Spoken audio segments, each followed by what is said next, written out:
ഭയങ്കര ഇഷ്ടപ്പെട്ടു. പൊക്കൊള്ളുക, നിന്റെ മകൻ ജീവിച്ചിരിക്കുന്നു. പിതാവ് പറഞ്ഞത് എന്റെ മകൻ മരിപ്പാറായിരിക്കുന്നെന്ന. എന്നാൽ യേശു പറഞ്ഞു നിന്റെ മകൻ ജീവിച്ചിരിക്കുന്നെന്ന്. പിതാവ് അറിയാത്ത ഒന്ന് അവിടെ യേശു പറയുകയാണ്. ഈ ഭൂമിയിലെ അപ്പൻ നിങ്ങളെ കുറിച്ച് അറിയുന്നതിനേക്കാൾ ഉപരി നിങ്ങളെ അറിയുന്ന ഒരു സ്വർഗമുണ്ട്. ഈ ഭൂമിയിലെ അമ്മ നിങ്ങളെ കുറിച്ച് അറിയുന്നതിനേക്കാൾ ഒന്ന് നന്നായി നിങ്ങളെ അറിയുന്ന ഒരു പിതാവുണ്ട്. അത് സ്വർഗത്തിലെ പിതാവാണ്. ആരും എന്നെ അറിയുന്നില്ലല്ലോ, ആരും എന്നെ ശ്രദ്ധിക്കുന്നില്ലല്ലോ, ആരും എന്നെ കേൾക്കാനില്ലല്ലോ, ആരും എന്റെ വിഷയത്തെ ഏറ്റെടുക്കാനില്ലല്ലോ എന്നോർത്ത് വ്യാകുലപ്പെടുന്നെങ്കിൽ ഇന്ന് പല ദൈവാത്മാവിൽ പറയുന്നു, പ്രിയപ്പെട്ടവരെ, നമ്മെ നന്നായി അറിയുന്ന ഒരു സ്വർഗം നമുക്കായിട്ടുണ്ട്.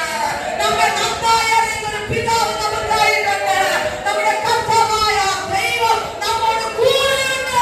ആ യേശു ക്രിസ്തു ഇന്നും നമുക്കായി ജീവിക്കുന്നുണ്ട്. അതെ, ഈ ഭൂമിയിലെ അപ്പനറിയാത്ത ഒരു വിഷയം പിതാവ് യേശു അറിഞ്ഞു. പറഞ്ഞു നിന്റെ മകൻ ആകെ സൗഖ്യമെന്നതല്ല ഇവിടെ പറഞ്ഞത്, നിന്റെ മകൻ ജീവിച്ചു